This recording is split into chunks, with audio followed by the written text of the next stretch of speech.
Pada suatu sore, ketika Abu Nawas ke warung teh, kawan-kawannya sudah berada di situ. Mereka memang sengaja sedang menunggu Abu Nawas. "Nah, ini Abu Nawas datang," kata salah seorang dari mereka. "Ada apa?" kata Abu Nawas sambil memesan secangkir teh hangat. "Kami tahu engkau selalu bisa melepaskan diri dari perangkap-perangkap yang dirancang Baginda Raja Harun al-Rasyid. Tetapi kami yakin kali ini engkau pasti dihukum Baginda Raja bila engkau berani melakukannya." Kawan-kawan Abu Nawas membuka percakapan. "Apa yang harus kutakutkan? Tidak ada sesuatu apapun yang perlu ditakuti kecuali kepada Allah Subhanahu wa Ta'ala," kata Abu Nawas menentang. "Selama ini belum pernah ada seorang pun di negeri ini yang berani memantati Baginda Raja Harun al-Rasyid. Bukankah begitu, hai Abu Nawas?" tanya kawan Abu Nawas. "Tentu saja tidak ada yang berani melakukan hal itu, karena itu adalah pelecehan yang amat berat hukumannya. Pasti akan dipancung," kata Abu Nawas memberitahu. "Itulah yang ingin kami ketahui darimu. Beranikah engkau melakukannya?" "Sudah kukatakan bahwa aku hanya takut kepada Allah Subhanahu wa Ta'ala saja. Sekarang apa taruhannya bila aku bersedia melakukannya?" Abu Nawas ganti bertanya. "100 keping uang emas. Di samping itu Baginda harus tertawa tatkala engkau pantati," kata mereka. Abu Nawas pulang setelah menyanggupi tawaran yang amat berbahaya itu.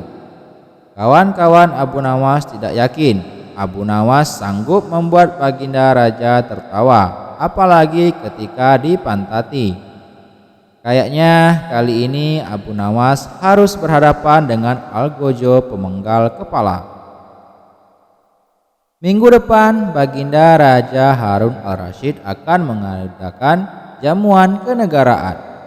Para menteri, pegawai istana, dan orang-orang dekat Baginda diundang, termasuk Abu Nawas. Abu Nawas merasa hari-hari berlalu dengan cepat karena ia harus menciptakan jalan keluar yang paling aman bagi keselamatan lehernya dari pedang Algojo. Tetapi bagi kawan-kawan Abu Nawas, hari-hari terasa amat panjang karena mereka tak sabar menunggu pertaruhan yang amat mendebarkan itu. Persiapan-persiapan di halaman istana sudah dimulai. Baginda Raja menginginkan perjamuan nanti meriah karena Baginda juga mengundang raja-raja dari negeri sahabat. Ketika hari yang dijanjikan tiba, semua tamu sudah datang kecuali Abu Nawas.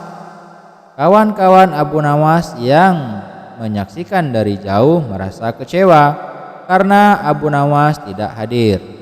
Namun ternyata mereka keliru. Abu Nawas bukannya tidak datang, tetapi terlambat sehingga Abu Nawas duduk di tempat yang paling belakang.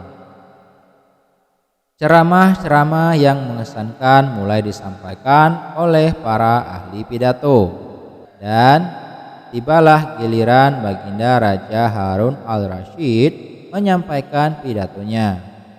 Seusai menyampaikan pidato, Baginda melihat Abu Nawas duduk sendirian di tempat yang tidak ada karpetnya.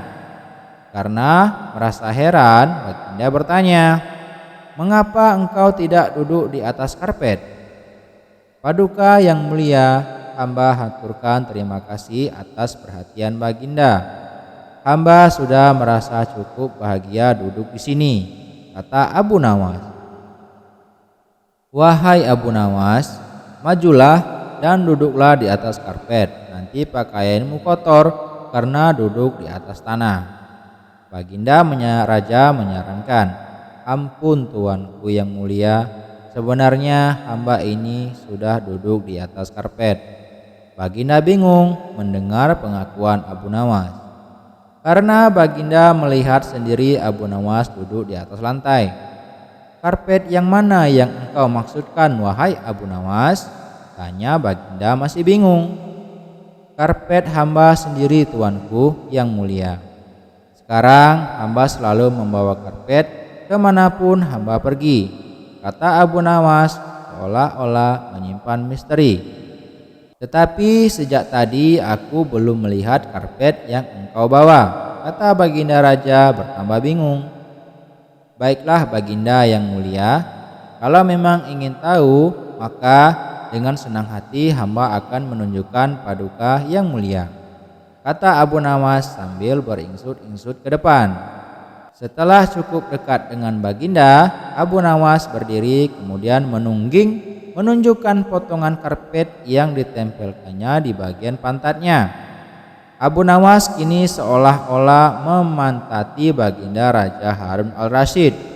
Melihat ada sepotong karpet menempel di pantat, Baginda Raja tak bisa membendung tawa sehingga beliau terpingkal-pingkal diikuti oleh para undangan.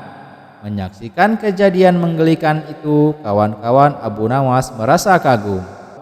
Mereka harus rela melepas 100 keping uang emas untuk Abu Nawas.